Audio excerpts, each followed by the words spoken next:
Alors, Pierre-Yves, tu as 35 ans, ça fait 4 ans que tu es avec les Alouettes. Tu as un parcours fascinant. Comment t'es arrivé à pratiquer ce métier-là?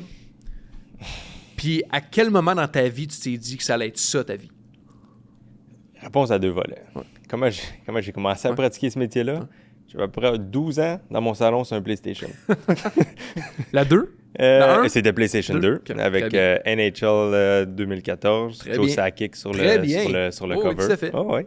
Pas 2014. Ben, j'ai commencé bien avant, mais que C'est vraiment ça. le déclic s'est fait. Non, premier NHL, c'était 99. C'est ça. Ben oui, Avec Eric Lindros. Lindros. Avec Lindros, ben oui. PlayStation 1. Ouais. Le 2001 avec Pronger sur le... Tu vois, moi, je pense que je l'avais aux 2-3 ans. Là. Tu sais, on fait attention à nos finances. tout à fait. Je veux pas. Le changement entre une version puis l'autre, des fois, c'est... Fait que, tu sais, à blague à part, ça l'exaspérait mon père, mais quand je passais des heures à jouer aux jeux vidéo, je passais plus de temps à créer une équipe puis à gérer une équipe que jouer le match comme tel.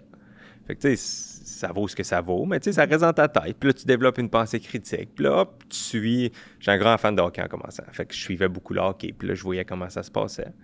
Puis j'ai joué au hockey toute ma jeunesse, puis jusqu'à 20 ans. Puis là, rendu en secondaire 5, je me suis dit, j'aimerais peut-être ça essayer le football. Puis là, j'ai commencé à jouer au football. Puis vient que, de fil en aiguille, j'ai joué une dizaine d'années jusqu'à universitaire. J'ai eu une belle carrière en fonction de mes qualités athlétiques, quelles étaient. Là, tu sais, j'ai pu jouer mes 5 années. J'ai jamais manqué de match, rien.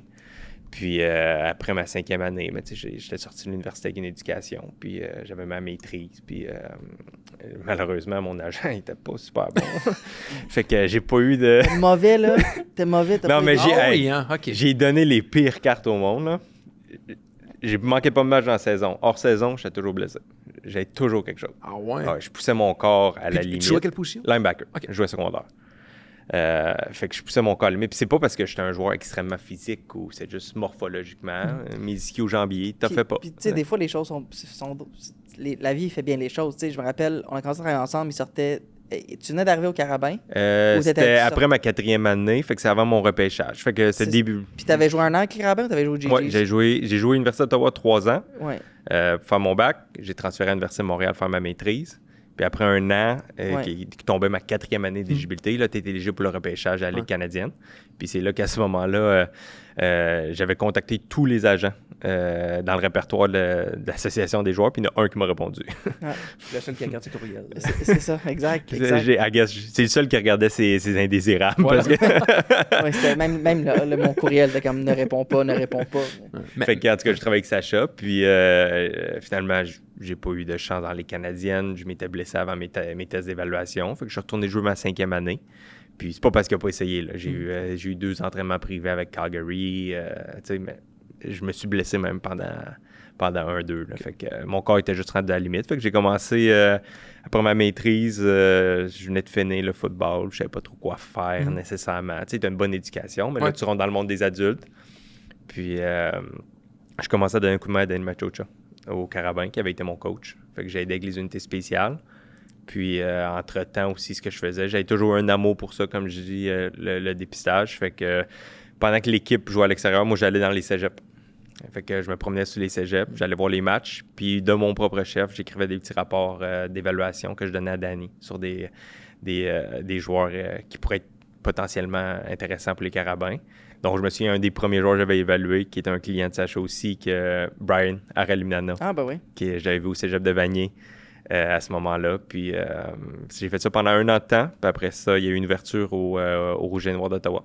Puis Danny, qui était grand ami avec Marcel Desjardins, le DG, il m'a recommandé pour l'emploi. Puis j'ai passé entrevue avec Marcel. Puis j'ai rentré là en 2016. Donc, de fil en aiguille, tu viens que il y a des opportunités qui se présentent. Puis je me suis, à force d'avoir des bons contacts, des relations, je me suis rentré à Ottawa comme ça.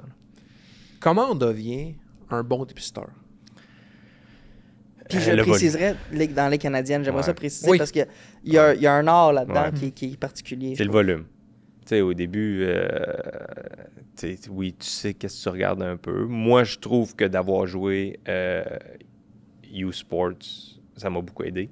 Surtout quand est venu le temps d'évaluer le film U-Sports. Je veux pas mes 5 années de joueur. C'était intensité de répétition aussi. Puis j'ai joué avec des excellents joueurs qui ont joué professionnels. Là. J'ai joué avec des Antoine Pruneau, j'ai joué avec des Brad Sinopoli, avec Brendan Gillanders, tous des joueurs qui ont eu des longues carrières. Fait que veux pas, moi, je regardais Brad Sinopoli à l'époque, je pensais pas que ça va être ma référence. Mais aujourd'hui, je me souviens quand je voyais Brad Sinopoli. Donc, ça m'a beaucoup aidé à être capable d'assimiler ça rapidement. Puis après ça, ben c'est le volume, puis tu as de l'essai-erreur. Puis des fois aussi, c'est tu l'as ou tu l'as pas. Ouais. Ben, tu dis ça, puis ce qui est remarquable avec les Alouettes, puis je te lance des fleurs, à toi et à toute l'équipe, vous dénichez des perles que personne ou presque n'avait vues. Je pense à Alexander, notamment. Mais tu sais, Rambo, Tease, Scott, tous des joueurs dont on n'avait jamais entendu parler, qui jouent aux États, puis qui finalement arrivent dans votre équipe et qui performent. C'est quoi la force des Alouettes, justement, dans cette phase du recrutement-là? Puis pourquoi vous réussissez toujours, ou en tout cas, la plupart du temps, à trouver des joueurs qui fitent parfaitement dans cette équipe-là? On a un système en place qui est prouvé. T'sais, le système qu'on a en place avec Danny, avec Jean-Marc Edmé, avec Marcel Desjardins, on est une équipe. Là. C'est pas Pierre-Yves Lavergne qui va là-bas, qui identifie un joueur puis qui l'amène puis que ça devient une vedette. Là. Je n'en amène un qui va marcher, mais je vais en avoir amené 3-4 qui n'auront pas marché non plus. Mais on a un système en place. Puis ce système-là, on l'a développé quand on était à Ottawa. Dans les bonnes années, on l'a développé, on a une façon de faire. Avant d'amener un joueur, là, souvent, à cause de la façon qu'on fonctionne, moi, je vais l'avoir évalué. Jean-Marc va l'avoir évalué à un autre événement, puis Marcel aussi. Puis là, on va avoir trois évaluations sur le joueur. Fait que là, ça va confirmer, OK, on a 3 têtes qui l'ont vu, à cause que notre système est bien fait, pas parce que volontairement, on est allé voir ce joueur-là 3 fois. C'est juste la façon qu'on a identifié nos procédures. Il a été évalué par 3 personnes différentes à 3 moments différents. Puis là, on l'amène, puis on fait confiance à notre évaluation. Puis ça, c'est crédit à Danny aussi. Il va faire confiance à notre évaluation. En 2023, il s'est dit, bon, on a perdu beaucoup de joueurs.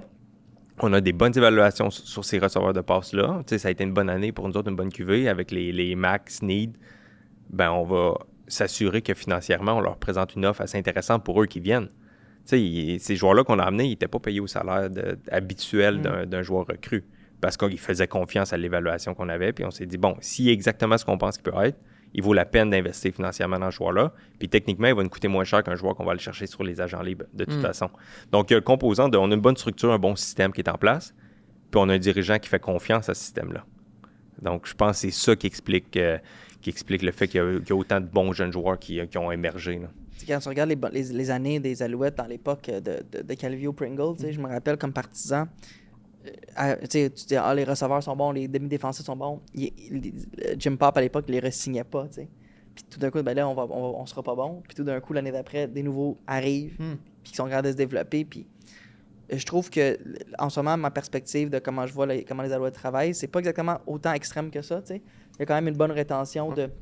Mais quand tu regardes un gars comme Gino Lewis qui n'est pas resté à Montréal, ben l'année suivante, il gagne la Coupe Grey. Me trompes-tu?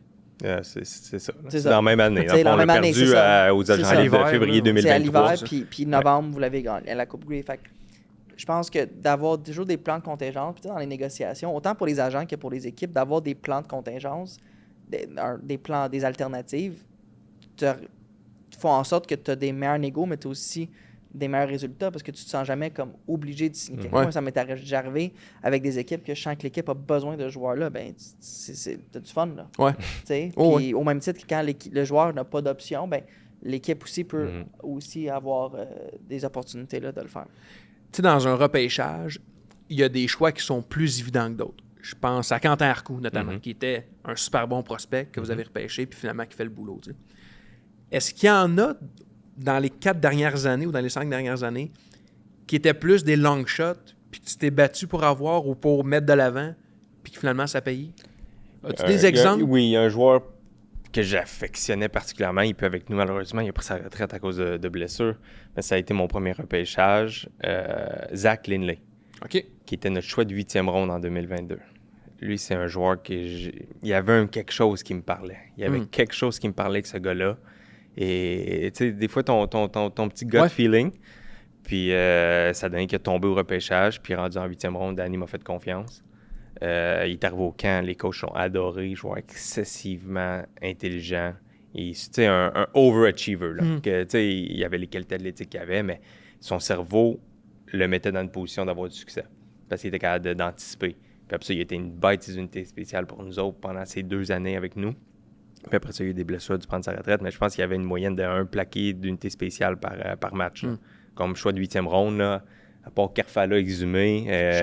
Sean Thomas. Sean Thomas. Habituellement, rendu en 8e ronde, les chances sont que tu aies une carrière aussi productive sont un peu plus faibles à cause du contingent disponible. Mais ça, c'est un joueur que j'avais un petit attachement particulier là, avec les Alouettes. Là. Puis dans mon temps à Ottawa, le premier justement que j'ai poussé pour ça, c'est Justin Howell, qui est encore sur l'alignement là-bas en ce moment, là, qui avait été notre choix de 7e ronde en 2017, je crois. Qui a eu une belle carrière. Là. Donc, tu prends beaucoup de fierté dans ces rondes tardives. Là. Moi, j'ai une question parce que je trouve ça vraiment intéressant. C'est quoi votre processus de recrutement? Tu sais, mettons, pour ceux qui ne savent pas, le processus de repêchage NFL, dans le fond, la saison universitaire se termine. Après, il y a des matchs des étoiles. Fait qu'il y a le Senior Bowl, East West Shrine, t'en as d'autres. C'est comme des showcases c'est des semaines où les joueurs sont invités selon leur niveau. Et les recruteurs de la NFL, les Canadiens y vont pour recruter. Ensuite de ça, il y a les Combine, le Pro Day. Mais j'aimerais ça. C'est quoi la stratégie de l'équipe de la Ligue canadienne? Parce que quand tu regardes ça, aller voir le meilleur joueur, ben, il va pas jouer dans les Canadiennes. Fait que, comment vous faites? Parce que peut-être expliquer aussi le processus de la liste de négociation. Comme quoi, il y a comme un repêchage continuel pour les joueurs américains, réserver leurs droits, mais juste la stratégie de comment cibler que tel joueur, il est peut-être pas assez bon pour la NFL, mais il est bon pour la... Puis s'il y a peut-être des positions, il y a des tricks que vous remarquez que ça ne fitera pas dans la NFL, mais ça fittera dans les Canadiennes.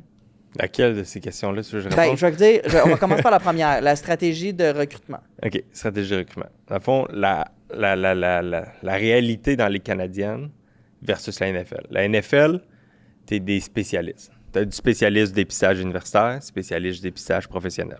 C'est juste ça qu'ils font. Comme là, en ce moment, ceux qui sont pour les dépistages universitaires, ils passent l'automne sur la route. Ils vont partout dans les universités. Ils font juste ça. Ils remettent leur rapport au mois de janvier. Ils se rencontrent au mois de mars pour le repêchage. Puis après ça, c'est tranquille jusqu'au mois d'août l'an prochain. Professionnels, eux autres, quand le mois d'août commence, ils évaluent les joueurs dans la NFL, dans les matchs pré-saison. Ils préparent la saison pour les agents libres du mois de, je pense, au mois de février ou mars, eux autres, la NFL mars. Puis après ça, c'est tranquille pendant l'été. Nous, on passe constamment entre universitaire et professionnel. On passe constamment. Fait qu'un mois, au mois de juillet, je vais évaluer les coupeurs de la CFL professionnels. Au mois d'août, je vais évaluer les coupeurs de la NFL professionnels. Au mois de septembre, je vais être à l'université Arkansas à évaluer du collégial. Au mois d'octobre, je vais être à Mount Allison en train d'évaluer du U-Sports. Au mois de janvier, je vais être au Texas en train d'évaluer du universitaire américain. Au mois de mars, je vais être à Regina en train d'évaluer du universitaire canadien. Puis après ça, on a le repêchage. Fait que nous, on est constamment à se promener entre un niveau puis l'autre niveau. Fait que des fois, ça, c'est un autre défi qu'on a. Il faut que tu ajustes ta lunette. Parce que ton niveau d'opposition, puis aussi va dépendre de la ligue à laquelle le joueur évolue, mais ton niveau d'opposition va toujours changer. Fait qu'il faut que tu construis ton bagage, puis tu viens à bout d'ajuster ta lunette. Mais des fois aussi, ça va arriver que je vais retourner en arrière 2 semaines plus tard, je fais OK, mon rapport, je suis peut-être un petit peu sévère sur ce gars-là. T'sais. Surtout quand c'est un de mes clients. Oui, surtout. Ah, c'est terrible. C'est quand c'est un de mes clients. T'en as encore des clients? Quand c'est un de mes clients, les rapports sont dégueulasses. Là. C'est raide. Sacha parlait de la liste de protection. Oui. Comment ça fonctionne? Puis on voit beaucoup de, par exemple, Shutter Sanders qui est sur la liste des Argos.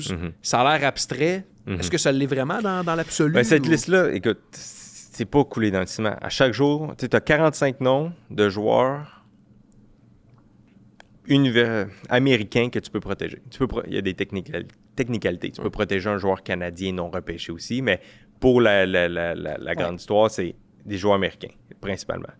Bon, première vie, premier servi. Moi, je rentre dans la pièce ici, je regarde Nicolas, tu cours bien, tu lances bien le ballon, hein, j'aime bien, je te mets sur notre liste. Fait que là, ça veut dire que les Alouettes de Montréal protègent Nicolas. Personne d'autre peut négocier un contrat avec toi si jamais tu venais dans les Canadiennes. Fait que souvent, les équipes font ça pour les carrières. C'est une façon de t'assurer un bassin de relève. Mais encore là, à tous les jours, tu peux changer des noms. Donc, souvent, quand on va aux États-Unis, on fait les camps de la NFL. Notre but, c'est d'identifier certains joueurs. Par exemple, quand Jean-Marc était allé à Pittsburgh, il a vu Tyler Snead. Il avait beaucoup aimé Tyler Snead. On a mis Tyler Snead sur notre liste de négociation. Personne ne pouvait y toucher, personne ne pouvait y parler. par le mois de janvier, je pense, il signait avec nous. Puis au camp d'entraînement, il était avec nous. Fait que c'est comme ça que tu approvisionnes ton équipe en joueurs américains à travers cette liste-là. Tandis que pour les joueurs canadiens, il faut que tu passes par un repêchage traditionnel qui a lieu à la fin avril. Puis, quelle position... Mettons, y a-tu des traits dans la façon de jouer que certaines positions, tu t'arrives dans un camp NFL, t'es comme, lui, il fera pas la NFL, mais il fera la Ligue canadienne, puis juste mettre de nuance. Il y a déjà eu des joueurs de la NFL qui sont venus dans la Ligue canadienne, il y en a eu plusieurs. Non, il y a eu des choix de première ronde, que deuxième ça ronde. marche pas. Ça fit pas.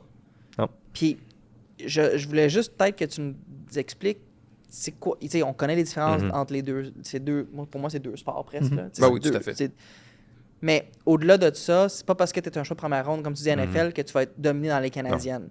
C'est peut-être un peu plus d'explications sur les positions puis les traits. Pour la différence, moi, j'aime ça souvent comparer au grand fan de hockey, encore une fois. Hockey en Amérique du Nord, hockey en Europe. OK.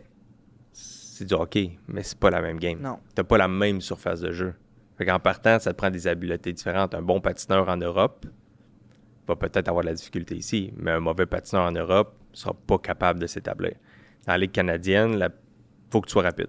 Si du moindrement que tu n'as pas des pieds rapides, ça devient difficile. On voit souvent ça au niveau des joueurs de ligne offensive ou défensive. Si les bottines sont trop pesantes, si ses pieds, il n'y a pas une fréquence assez rapide, ça va être difficile pour lui de transitionner dans la Ligue canadienne à cause de l'écart entre les deux lignes. Tu sais, déjà que si tu n'es pas un joueur exceptionnellement rapide, si en plus tu dois couvrir plus de terrain à cause de la verge, ben, tu ne vas pas être efficace. La position où peut-être que tu peux camoufler certaines défaillances, je te dirais, c'est au niveau des receveurs de passe. Un receveur de passe qui est un peu moins rapide, on peut lui donner il peut arriver en mouvement avec la motion, ça va lui donner une chance. Tu sais, un joueur comme Tyler Snead n'était pas bâti pour la NFL. Oui, il a un petit gabarit, mais c'est pas un joueur excessivement rapide. Et il a mis le verge. Exactement. C'est quoi qui a fait que Jean-Marc Levu a dit « je l'aime » parce qu'il a vu, je ne vais pas parler pour Jean-Marc, Non. mais j'ai appris beaucoup de lui, sûrement qu'on voit des choses qui se ressemblent beaucoup, parce que c'est un joueur qui est excessivement rapide en espace restreint. OK. Donc, tu es rapide en espace restreint, mais là, tu arrives dans les Canadiennes, puis on te donne un plus grand espace encore. Tu vas pouvoir faire beaucoup plus de dommages. Souvent, on va le voir, Tyler Snead, sa production ne vient pas des passes verticales. Il va s'asseoir à 10 verges, à 5 verges. Tu lui donnes un peu d'espace. Des fois, il y a un option route. Il peut aller à gauche, à droite. Il est à la même page que le carrière. Le carrière, il le place bien. C'est une valeur sûre. Exactement. Ouais. Ben Cahoon a été comme ça aussi. Ouais. Puis, il peut te gagner un 5-6 verges supplémentaires ou des fois un 20 verges. Donc, ça s'accumule. Fait que des joueurs comme ça bénéficient d'être en espace. Tandis qu'il y a certains receveurs de passe, des receveurs de passe extrêmement physiques, qu'eux autres, ils n'ont pas de problème à ce que les joueurs soient collés sur eux. Mais souvent, la NFL vont adorer ces joueurs-là parce que l'espace est beaucoup plus restreint. Un demi-défensif qui a l'habitude d'être très, très physique avec les receveurs, de mettre ses mains ses receveurs souvent, ça fera pas long feu dans les Canadiennes parce qu'après Saint-Verge, tu touches un receveur, des fois même tu regardes le receveur de travers, tu as une pénalité. Donc, tu sais, tu recherches des joueurs qui vont être très disciplinés, qui vont être capables de jouer en couverture, ce qu'on appelle du off-man, qui vont être capables de jouer en espace, qui n'ont pas besoin d'être proches du receveur pour être efficaces. Donc, c'est ces traits-là qu'on va essayer d'identifier chez certains joueurs. Puis la beauté avec la Ligue canadienne, c'est que ton talent peut venir de n'importe où. Ouais. Parce que juste, on regarde notre pièce des receveurs en ce moment. Tu as un joueur qui joue à Ohio State, en Austin Mack. Ouais. Charleston Rambo, Miami. 2 gros programmes. Descend d'une coche, Tyler Snead, East Carolina. Descend encore d'une coche, Cole Speaker, Wisconsin Lacrosse. Descend encore, James Letcher, Washburn. OK, quand même. T'as tout l'éventail ici, là, de Division 1 à Division 3. Puis, mais ils sont tous dans la même pièce en ce moment, puis ils contribuent. Fait que tu peux pas snobber ou tu peux pas commencer à juger un joueur juste à cause de son pedigree dans les Canadiens. Ben, tu sais, vous avez beaucoup de... Puis c'est évident, là, beaucoup de joueurs, ben, pas tant que ça, mais qui ont joué ailleurs avant. Justin Lawrence, Maltes Diaz, Oakman, qui ont joué ailleurs dans la Ligue canadienne. Mais l'identité même des Alouettes est définie par des joueurs qui n'ont connu que les Alouettes. Tu parles de Snead, Phil Pott, Mac, Alexander, Le Stage, de quoi bon? Des joueurs que vous avez trouvés. Quelle fierté t'en tires de voir que l'équipe qui aspire encore cette année à la Coupe Grey est un produit que vous avez monté de A à Z? Je pense que collectivement, on peut pas prendre tout le crédit parce qu'il y a tellement de composantes. Mais, premièrement, comme organisation, on est excessivement fiers. C'est une fierté, là. Pour toute l'équipe de pisteurs, pour le DG, pour le coach, c'est nos gars, c'est nous autres. On a bâti ça ensemble.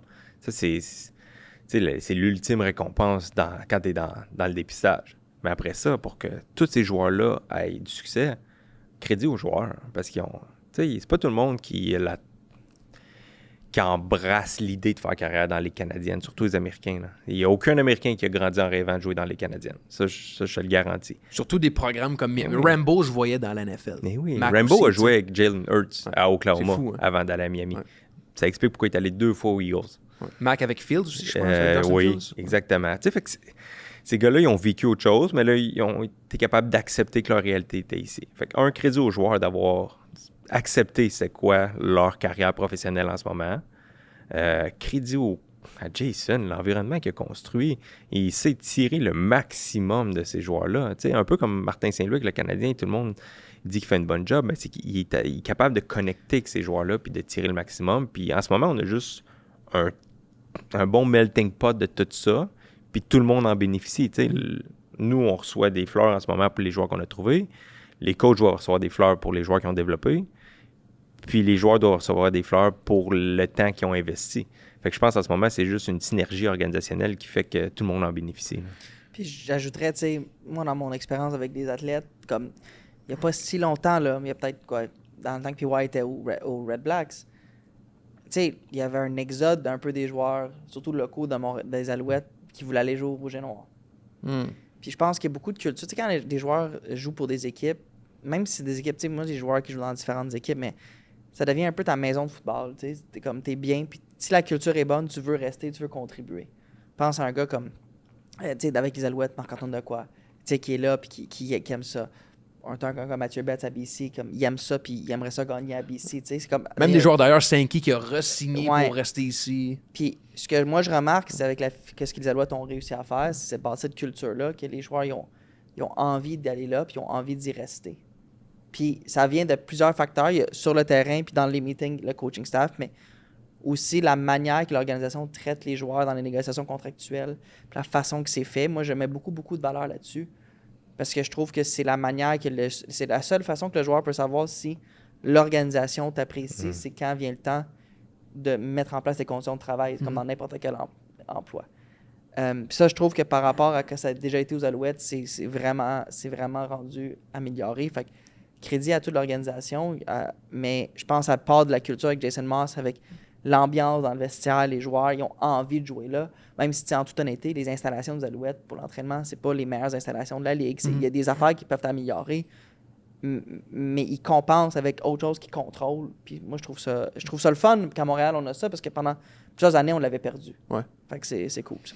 2 questions pour toi, Pierre-Yves, avant qu'on passe au prochain segment. La première, Davis Alexander, qui est le cœur, le poumon de votre attaque. On l'a vu avec... En fait, sans lui dans l'alignement, c'est pas la même équipe.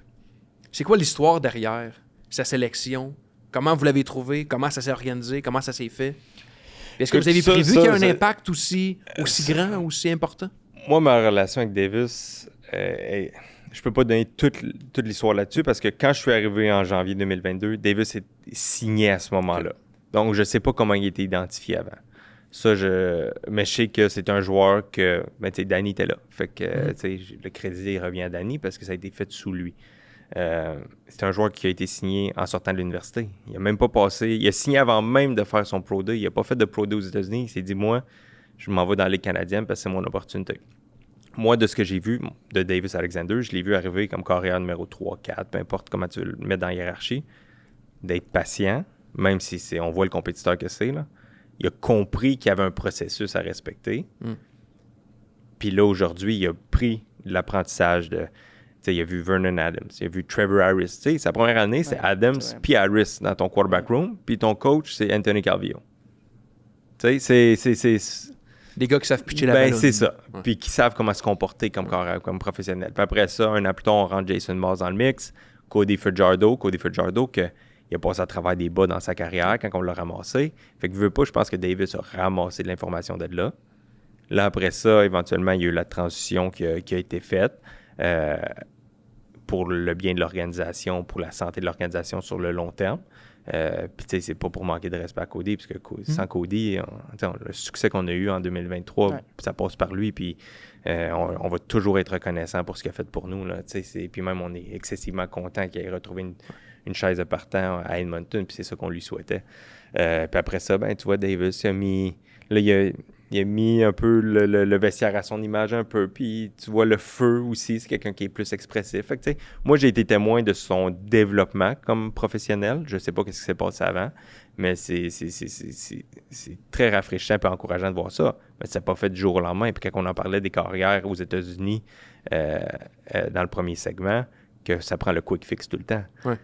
Ouais. Mais c'est tellement difficile. Puis en plus, pour la Ligue canadienne, c'est un nouveau sport qu'il a appris. T'sais. Il a appris à... faut que tu identifies un 12e joueur. Là. Lui, depuis qu'il est grand de même, il joue à 11. Mais là, du jour au lendemain, il faut que tu commences à trouver un 12e joueur sur le terrain. Fait que c'est tout à son honneur. Puis beaucoup de crédit à Davis pour avoir relevé le défi. Là. Dernière pour toi. 2023, vous gagnez. 2024, vous perdez contre Toronto dans la finale de l'Est. En quoi l'équipe 2025 ressemble à celle de 2023 et se différencie de celle de 2024?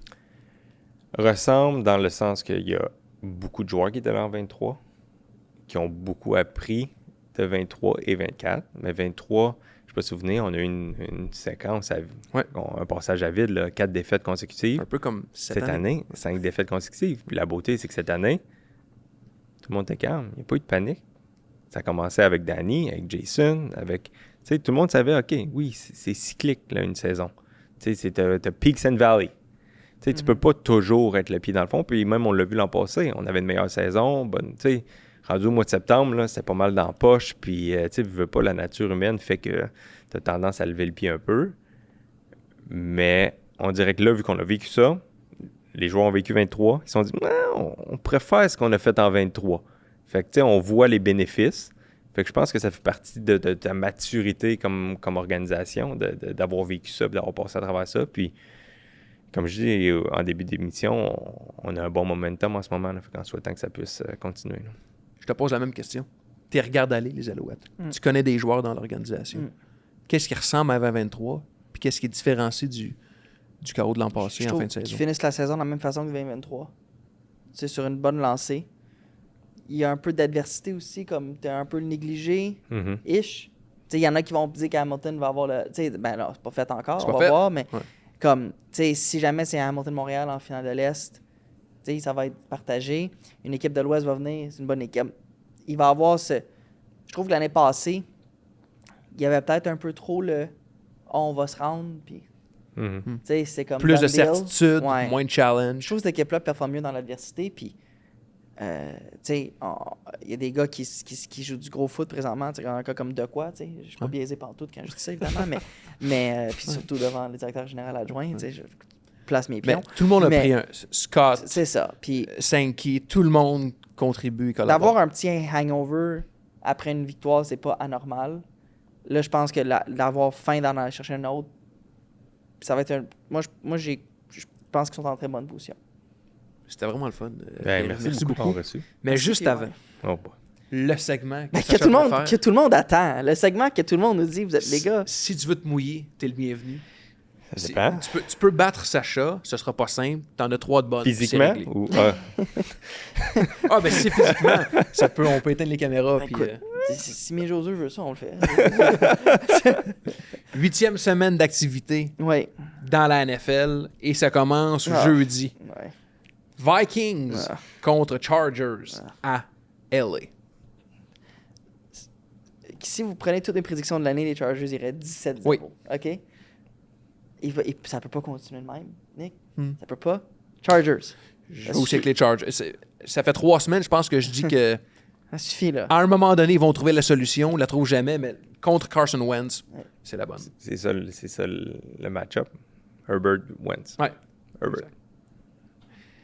Dimanche, pas de match en Europe. On commence à 13h, comme le veut la tradition. Dolphins contre Falcons à Atlanta. Falcons. Ils sont pitoyables, les Dolphins. Ils sont sont terribles. Falcons aussi. Falcons? Falcons, ok, dans le sens que il n'y a pas de killer instinct en ce moment à Miami. Ça va être difficile. OK. Les Bears à Baltimore pour affronter les Ravens et Lamar Jackson qui reviendra au jeu. Je sais que je suis biaisé, mais j'aime ce que je vois des Bears. Ils montrent comme une défensive qui, tu sais, 4 turnovers en fin de semaine. Un jeu de course tout d'un coup qui roule. Caleb, je suis pas encore sûr. Il y a des jouait matchs contre qui en fin de semaine? Il joue contre les Saints. Les Saints. Ouais. Ben, il a joué contre les Commanders la semaine d'avant. Ils ont gagné. Écoute. Daniel jouait-tu? Oui. OK. Oui, hein, je te vois venir. Là. OK. Bears. Non, je pense que la marche va juste être trop grosse pour Lamar Jackson, Caleb Williams. Ouais. Je pense qu'il va y avoir 2-3 sacs du côté gauche là, qui vont... Les gars, je crois en la magie. Lamar Jackson. Je pense que son retour sera salvateur pour les Ravens. En tout respect pour tes Bears. Salvateur. Mais- Ça paraît que tu travailles à la presse. Hey! Une belle plume, une belle C'est plume. une belle... Sérieux, c'est impressionnant. En plus, ce que j'aime de lui, c'est qu'il est ponctuel. Bills contre Panthers en Caroline pour le retour des Bills. Bills. Ouais. Bills. Moi, je vais être plate, mais je me réfère souvent au carrière. Ouais. Ben, Le ça reste que challenge contre... c'est le joueur le plus important jusqu'à preuve du contraire. Fait qu'à ce moment-là, Bills. OK. 3 Bills. Les Jets de New York auront-ils leur première victoire de la saison contre les Bengals de Cincinnati? Bengals. Bengals. Bengals. T'as aimé ce que t'as vu? Joe Flacco. Jamar Chase. Joe Flacco. Il a compris. C'est qui le meilleur receveur de notre équipe? Jamar Chase? OK, moi, il est lancé. C'est lui qui te donne la meilleure chance de gagner. Ouais. Puis c'est drôle parce que lorsque tu regardes les statistiques de Chase au dernier match, ça ressemblait drôlement aux statistiques de Jalen Hurts. 13 en 16, 160 verges, un touché. Merci, bonsoir. Fin, Ok. simple. C'est sûr, les Jets vont s'ajuster un peu. Ouais. Je pense pas qu'il va y avoir autant de marge de manœuvre, mais en bout de ligne, les Jets sont une autre équipe que ça lève pas. Là. Ah, c'est compliqué. Je vais aussi pour les Bengals. Les Niners de San Francisco à Houston pour affronter les Texans. Niners. Mac Jones. Ouais. Les Texans se cherchent aussi. Le système c'est une machine bien huilée. Ouais. Là. C'est une machine bien huilée. Puis McCaffrey. Oi. Oi. S'il finit le match, hein, s'il se ramasse pas... C'est pas ça. Il y a plein de gens qui ont le fantasy. Là, ils vont pas t'aimer si ça arrive. mais McCaffrey, de la manière dont il est capable de se libérer aussi comme receveur, ça me fascine. Puis les verges après le contact aussi, il est vraiment revenu. J'ai vu quelque chose passer. Puis tu crois qu'il y avait Mayfield puis McCaffrey dans la même équipe? Quelque chose, hein? En Caroline? C'est quelque chose, hein? Tu sais, la gestion d'une équipe. C'était comme un petit passage imprévu, ça. Ouais. Match intéressant entre les Browns de Cleveland et les Pats de la Nouvelle-Angleterre à Boston. Drake May m'impressionne beaucoup. Pats. Ouais. Oui, c'est franchement impressionnant. Malgré la très bonne défense des Browns. Malgré je pense que la deuxième demi, je sais qu'ils ont les Titans, là, puis Ouais. il met des équipes dans des catégories tu sais, qu'ils Dans des excluent, tiers, là, hein, tu sais, ouais. Saints, Titans, je comprends. Ouais, ça, c'est l'agent qui parle. Lui, il voit tout le monde. mais Tout le monde est excellent. Tout le monde est exceptionnel. Drake May, phénoménal, ils vont gagner. Browns, Pats. Nouvelle-Angleterre. Pas de chicane, les gars. Non, le coach Rabel fait un super job. Tout à fait. Les Giants de New York contre les rivaux de section à Philadelphie contre les Eagles. Jackson Dart, je l'aime. Ah, je faut que ça l'aime, cesse. je Faut l'aime, que ça je l'aime. cesse, là. Je l'aime. Contre les champions défendants. Jackson Dart. Seigneur. OK? Il aurait dû gagner contre les Broncos. Je sais pas ce qu'ils ont fait défensivement. 33 points en quart. Yeah, justement. Ça n'a pas rapport. Contre qui? Contre les Broncos. Bro Nix, qui Je sais. est un bon Mais carrière, mais ils qui est ont pas... quand même alloué 0 points en 3 quarts. Ils ont changé leur système. Mais Jackson Dart, je l'aime d'amour. Ils vont gagner. Pierre-Yves, toi qui es crédible. Giants ou Eagles? Je pense que je vais aller avec Eagles. Eagles, C'est une belle histoire. Dart, le porteur de ballon, là, c'est Scadaboo. ouais, c'est impressionnant, c'est Oh, fun. Mais là, on parle des champions en titre du Super Bowl, qui est une organisation qui est bien bâtie. Là. Puis, c'est quoi contre les Giants. Un être de raison, je vais aussi avec les Eagles. Buccaneers contre les Saints à la Nouvelle-Orléans. C'est une vraie équipe, les Saints. Ça a l'air que c'est pas une équipe. Fait que c'est comme un bail, dans le fond, Buccaneers. Bucks. Ils ont été hier, ils ont perdu une coupe Ouais. de morceaux. Là. Ça a été difficile Ouais. là, Pas simple. hier soir. Mais quand tu joues contre personne devant toi, c'est facile. Ça devrait, mais C'est c'est la NFL, Sacha. C'est Ok. pas- Aucun Toi, match de données. moi, ce qui est le fun avec lui, c'est que c'est dans l'extrême tout Oui, le temps. exactement. Tout le monde s'en va au temple de la renommée ou tout le monde est pourri. Ça, c'est vrai, par exemple. Il n'y a pas d'entre-deux. Je vais aussi avec les Bucks. Cowboys de Dallas contre les Broncos de Denver. Super match en perspective. À Avec, on le Denver? rappelle, le meilleur corps arrière de la saison. À Denver? À Denver. Denver. Ouais. Ça suffit. Denver, défensive est bonne. Ils vont arrêter Dak, puis la défensive des Cowboys ne pourra pas les arrêter. Je peux voir Denver aller chercher celle-là. Surtout avec le momentum qu'ils ont construit par rapport à cette semaine. Un gros comeback. Les joueurs, tu vois qu'ils vont marcher sur un nuage un peu cette semaine. Ouais. Le niveau de confiance va être élevé. Je pense que Denver pourrait avoir celle-là. Puis Bonix, c'est très, très bon. Tu sais, on le répète chaque semaine. On Toi, l'aime tu le beaucoup, répètes. Toi, tu- Mais non, mais ça reste qu'on en parle très peu parce que c'est un choix qui n'a pas été premier, deuxième, troisième, mais top 10 quand même. Ouais. Mais dans ce système-là, Ouais, avec Sean Payton, ouais. ils ont vraiment trouvé, je trouve, la fine ligne Ouais. entre en faire assez et trop. Tu sais, il y avait comme ça. Ouais. À Oregon, Bonix, des fois, on faisait un peu. Là, il est vraiment dans Ouais.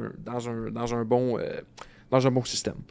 Les Titans du Tennessee contre les Colts d'Indianapolis. Colts. Colts. Colts. En ce moment, tu as deux équipes qui s'en allent dans deux trajectoires complètement différentes. Pas de chicane, Non, messieurs. ben non. Et le duel du dimanche soir entre les Packers et les Steelers. Aaron Rodgers contre son ancienne équipe, mais c'est à Pittsburgh, dans la ville de l'acier. Ça, c'est une C'est bonne, une- ça. c'est C'est une une tough, bonne, ça. hein? Ouais. Mais les duels du dimanche soir, cette année, là, sont particulièrement... Je vais aller avec Packers. Ouais? Ouais.